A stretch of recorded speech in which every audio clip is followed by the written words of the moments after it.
How's it going, everyone? Welcome to a Football for Fun video. I am Daniel, and today we are going to be ranking my top 10 fantasy football running backs. Obviously, the fantasy football season is coming up. Running back is a very important position, very intriguing position. A lot of questions, which we will answer today. Okay, not really. I mean, they will be answered during the season, but we're gonna be going over my top 10 running backs. These are by personal preference, really. So there aren't necessarily any advanced stats or like metrics and things like that. These are just my top 10 favorite fantasy running backs based on personal preference, and a few honorable mentions as well. People who are just outside the top 10. And before we get into the video, if you don't mind, please feel free to smash that subscribe button. At Football for Fun, we are trying to grow and definitely get some subscribers going into the football season, because once football season starts, it's going to be a party, and you don't want to miss it, right? All right. With that said, we're going to start with our honorable mentions. There are a few people who are just outside my top 10, who probably would be in many people's top 10, but for some reason or another, I thought they just fell short or something like that. We'll start with Chase Brown. I mean, nothing against him. I think he's actually going to have a really good year. He's going to be the featured back in Cincinnati. Obviously, he took Zach Moss's job and just kind of ran with it, had a very productive second half of the year. I just think if you're going to put him in top 10, it's a little bit of projecting, and the Bengals are going to be very pass heavy. Now, I do think they will establish the run, because you can't just necessarily rely on Joe Burrow throwing to Jahmyr Chase and T. Higgins for like 400 yards each in a single game. I think once they get leads, they'll try to establish the run game and things like that, especially with how horrid their defense is. They're really going to want to kind of keep their defense off the field. So I have Chase Brown at 9. A couple of other guys that I like but don't necessarily love this year. Josh Jacobs. I mean, nothing against the guy. I think he's going to be solid, definitely in the top 15 as far as fantasy running backs go, but I feel like it was a year or two ago when he was like one of the best running backs in the league, and that time has kind of passed, and I just think he's just a guy. I think he'll be all right. I think the Packers, I mean, they drafted Matthew Golden, so they'll probably try to pass more. They could try to establish the run, I guess, but I don't know. And also, didn't they draft someone? Is there someone young behind him? I'm not exactly sure. Josh Jacobs, that is. But anyway, also honorable mention, Jonathan Taylor. I think he's, again, kind of like with Josh Jacobs. I think there was once a time when he was one of the top running backs in the league. Definitely one of the top for fantasy. Those of you who know 2021, well, no, it was 2020 when he had, no, was 21 the good year? Right, because 22 was when everyone drafted 1 overall, and he wasn't that good, I think. But anyway, we've had our, we've had our time. This is definitely not awkward. We've had our moment with Jonathan Taylor. Still think he's a really good, really productive running back. I just have a hard time with the Colts. Given their quarterback situation and things like that, they're probably not going to be very good, meaning that they'll probably trail in a lot of games, because ultimately, I mean, they just today announced that Daniel Jones is going to be the week 1 starter, and if Daniel Jones if Daniel Jones is your week 1 starter, now I know I've been hyping them up to potentially have a breakout Daniel Jones, that is, but all things considered, most likely, if Daniel Jones is your week 1 starter, then you will probably be trailing in a lot of games. Let's just say that. And last but not least, in my honorable mentions, this is a guy, he's either like top 7 or just stay away from. That is Christian McCaffrey. I mean, I guess, again, we've had this song and dance before. He was number 1 overall pick like several years ago, for several years in a row, but has dealt with injuries. He was really good in 2023, but then couldn't quite get his footing health-wise in 2024, and just a guy, like, I think, like, if he's available in like the 2nd or 3rd round, you definitely take a flyer on him, but I would definitely have a hard time reaching for him as one of my as my starting running back if I'm in like an 8 to 10 man league. All right, with that said, those are the honorable mentions. Now we will go into the top 10. At number 10, we have James Cook. Honestly, James Cook is more of just a feeling, if anything. I mean, he hasn't necessarily really broken out to be one of the top running backs in the league. I think last year he had like something decent, like 1,000 or 1,200 yards, but he had like 16 touchdowns, which kind of like propelled him. I think a lot of people are thinking that maybe he won't replicate that touchdown success, which I wouldn't necessarily disagree with, but I do also think that there could be a time, maybe it's this season, where the Bills are less reliant on Josh Allen. Obviously, Josh Allen's just one of the best quarterbacks, if not the best football player in the entire world. But I think there could come a time where they're less reliant on him. They rely, kind of like the Chiefs have done in recent year with Patrick Mahomes. They rely more on like the running game, on the defense, on just like good game management and things like that. And I could see, especially now he got extended, I could see them really trying to focus him more into the offense. So I put James Cook at 10. Obviously, I mean, if he doesn't have that type of production, it wouldn't shock me at all. But for my money, I think James Cook is going to be pretty good this year. At number 9, I have rookie Omarion Hampton. And quite simply, I think any running back in a Jim Harbaugh offense is going to be really, really good. We saw last year with J.K. Dobbins how I think J.K. Dobbins was one who missed several seasons just due to injury, right? And suddenly he goes into Jim Harbaugh's offense and he's one of the more productive running backs in the league. I think I have him in one of my leagues, and he was really good. I know the LA Chargers, they also signed Najee Harris. Like, really? Najee Harris? No. Najee Harris is here to be the backup. Omarion Hampton is the guy in LA. And yeah, Jim Harbaugh's always been known to be like a run-first guy. Notably, Justin Herbert just passed the ball less. He was just asked to do less. And I don't think you draft a guy in the first round to just kind of like be like a random back when you're, just like throwing missiles and things like that. I think you just draft him to be the guy. Like he's going to be the focal point behind this offense. I say that knowing that Justin Herbert is on the field. At number 8, I have another rookie, and the top rookie in this list being Ashton Jeanty. And I think the deal with Ashton Jeanty is honestly it really just comes down to, well, part is that he was insanely talented in college, put up insane stats, but also he's the guy in Las Vegas. He's the guy there, and what I will say about his talent is I will take the L there, and that if any of you are astute Football for Fun watchers, you will know that I predicted Ashton Jeanty to not go to the Raiders because I thought like everyone was hyping him up to go to the Raiders. I thought he would actually fall out of the top 10 and that he was a little bit over projected. I am wrong. I will take the L and I will double down on that, and that Ashton Jeanty is the guy in Las Vegas. And they're just gonna they're just gonna pound him the rock. I don't know if y'all saw that crazy preseason highlight where he just I don't even know. He just beast moded essentially, but I think Ashton Jeanty, health permitting, is going to be really good fantasy wise, but also for the for the Las Vegas Raiders offense. At number 7, I have Kyren Williams.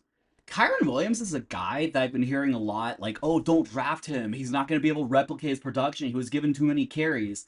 I'm not sure about that. Maybe there could be some skepticism to sort of drafting him, but I don't know what's necessarily changed. Maybe McVay and them are going to try to pass the ball more. Although with Stafford out and Jimmy Garoppolo potentially playing games, you wouldn't think that would be the case. I'm not exactly sure. Maybe he'll have a slight sort of downward decline in production. I'm not exactly sure where Kyren Williams ranked last year as far as fantasy production, but if he was higher than 7, then this would be a slight regression. I think Kyren Williams is a good player to draft. I mean, especially if like the guys who are above him are taken and he's the best running back available in round 1 or even round 2, then I would take Kyren Williams. I mean, he had a very productive second year in the league. He's just kind of trending upward, and yeah, I could see this as a guy to really just explode in that Matthew Stafford offense. Matthew Stafford and Sean McVay. I meant to say Sean McVay, but Matthew Stafford too. At number 6, I have Devon Achane. I think Achane is one of kind of like one of the other guys I'm about to mention, which is that he's just kind of ascending. I forget his stats last year, but they were insane. And I especially think of that Dolphins offense.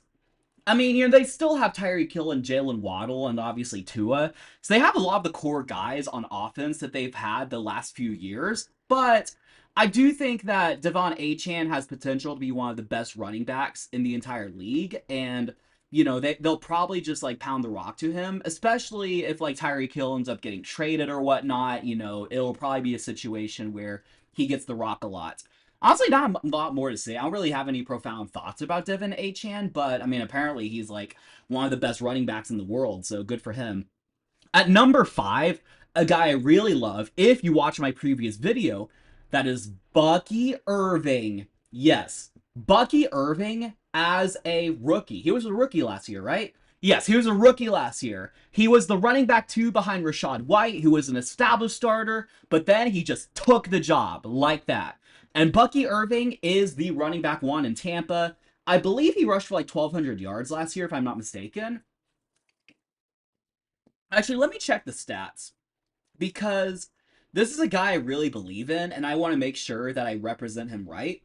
But I think Bucky Irving is, could potentially be one of the steals of the NFL draft. I mean, of the fantasy draft, just given that maybe he's not projected to be one of the top running backs. But so he had 1,100 yards on 5.4 average, 8 touchdowns. Keep in mind, he only started 3 games. He played all 17, but he was definitely splitting carries and playing time with Rachaad White. And I would expect the guy to just ascend. I think in that Tampa Bay offense.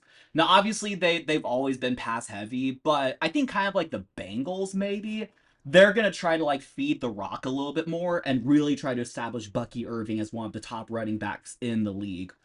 At number 4, this guy's like a cockroach. He just never dies, despite Father Time telling him otherwise. This is Derrick Henry. Look, I was gonna put Derrick Henry lower, but I'm a Texans fan. I saw him play through these years. I also saw him play against us. And this guy like is just not going to age. Like I do not care. He's 30. I don't care that he's 31. He's a physical specimen. He rushed for almost 2,000 yards last year, which if it weren't for Saquon Barkley, who may or may not show up on the list, Derrick Henry had like the best running back season last year and one of the best in history, I think. And he's just kind of overlooked because of Saquon Barkley. This is normally a guy I would probably could put closer to like 7 or 8, just given that he's 31 and he might be on the regress.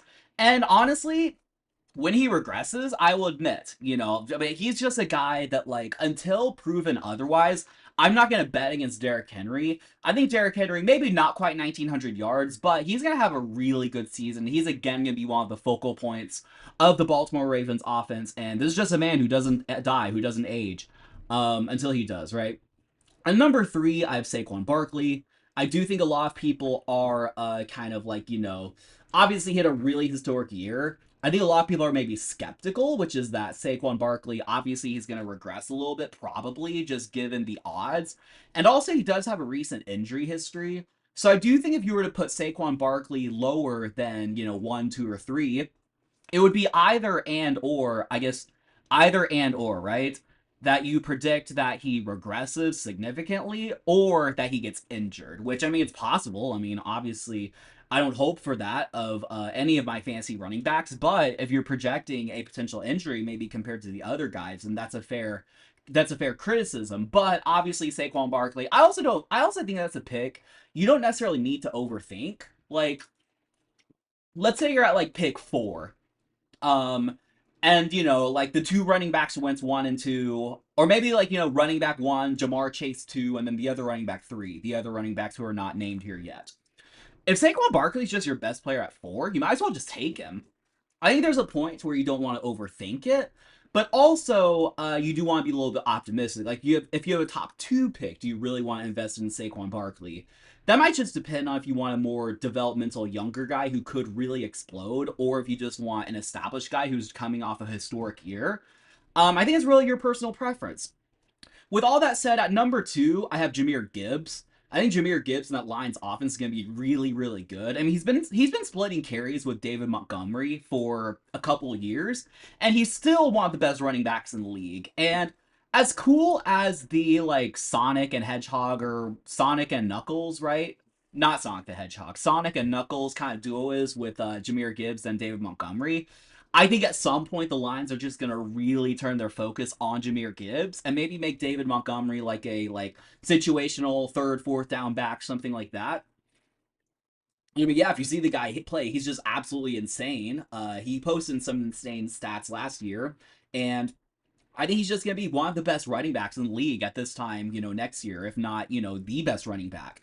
I mean, he could be like, I mean, I don't want to say Saquon, but he could be that guy. Um, and at number 1, this is my favorite running back in the league as far as fantasy goes. That's Bijan Robinson. Honestly, not much really needs to be said. I think a lot of fantasy experts have him as number one running back? I mean, quite simply, he's one of the most talented prospects to come out of the league. I think he's entering his third year, and he's really just on the ascension. And obviously, he just plays absolutely insane. His stats are insane as well. So, Bijan Robinson at number one, I don't think is the most controversial take. All right, that said, those are my fantasy football running back rankings for this upcoming 2025 season. Let me know what you think. Let me know what you would change. Let me know where I do not know ball. I would be more than happy to hear your argument. And with that said, fantasy football is coming up very soon. I'm sure some leagues have drafted already. More leagues are going to draft in the coming week or weeks, I guess. I think it's only 2 weeks until the season. Wow, that's crazy. Well, I'll probably have like quarterback and tight end rankings and things like that. We'll see. We'll see how this video does. But thank you all so much for watching. Again, if you don't mind, please feel free to subscribe to Football for Fun. If you enjoyed this video, that is, there'll be more fantasy content. Maybe during the season there'll be some fantasy content depending on, just like interest and things like that, but definitely like football content. We're doing broadcasts now, not like the actual game, but we're doing broadcasts. We'll obviously be doing predictions, picks, reactions, things like that, rankings. So do not forget to subscribe, I guess. So with that said, bye.